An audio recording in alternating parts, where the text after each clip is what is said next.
For the first time since the hurricane hit, we are getting an in-depth look at the devastation on Sanibel Island, a haven essentially swept away. With special passes, residents of the barrier island are finally able to return home, or to what remains of it. But the roads are still washed out and the 3-mile causeway connecting the mainland broken apart. No one knows how long it will take to repair. Right over the causeway from Sanibel Island is Fort Myers. That's where national correspondent for the Tablet and Crux, John Lavenburg, is. Hi, John. Hi, Christine. So, John, we know you visited a few devastated homes and spoke with survivors. We'll get there in just a minute. But first, the big story of the day is the president. What are people saying about his visit? You know, Christine, I've spoken to different people today about the president being here and got a few different responses, some in favor of the visit and some really indifferent about it. Some people have said that they're focused on their own recovery efforts, though they see the president's visit as important to show a united front and show that the government supports the people that just went through Hurricane Ian. On the other hand, other people reminded me that a lot of people down here still don't even have electricity, internet, things like that, so they had no idea the president was coming. And when I told them that they were, their first reaction was, well, what is he going to do for us?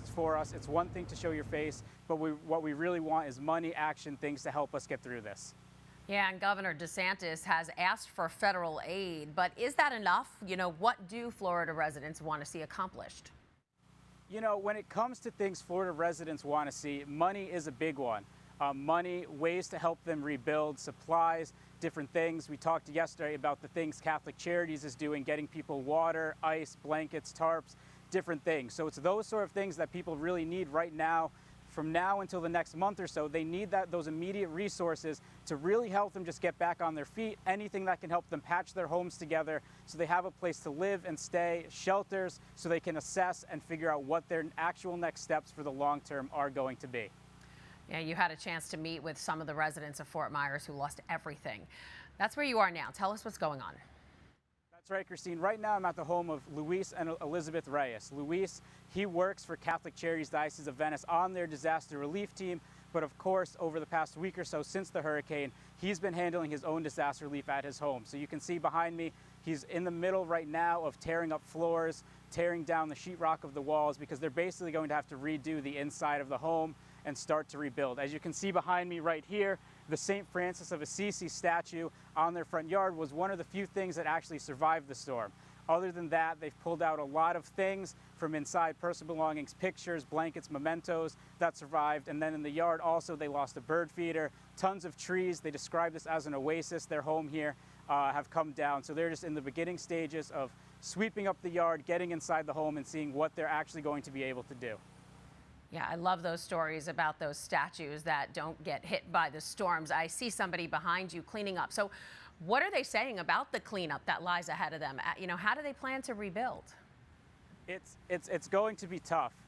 You know, they've been here over 20 years, so they've been through this before, but they also don't have flood insurance. They don't have insurance to cover the damage here. And Luis told me, you know, it's his own two hands and his wife's own two hands that are going to fix this house, and they're going to stay here, and they plan to stay here forever because, you know, this is their heritage. They see this as their legacy, leaving this home, this property to their family. And he talked about how, you know, Hurricane Andrew, when they've been here so long, after every one of these storms, he rebuilds just a little on the property to try and mitigate the damage from the next hurricane. This one, of course, 3 inches got inside the house, as I said, tearing up walls and floors. But with his own two hands, you know, they're committed, they have been, and they're going to continue to rebuild on their own and make this house everything it was to them once, and it will continue to be. Wow, that is amazing, and we are praying for them and everyone else down there. John Lavenburg, national correspondent for the Tablet and Crux. Thanks for keeping us covered. Thank you, Christine.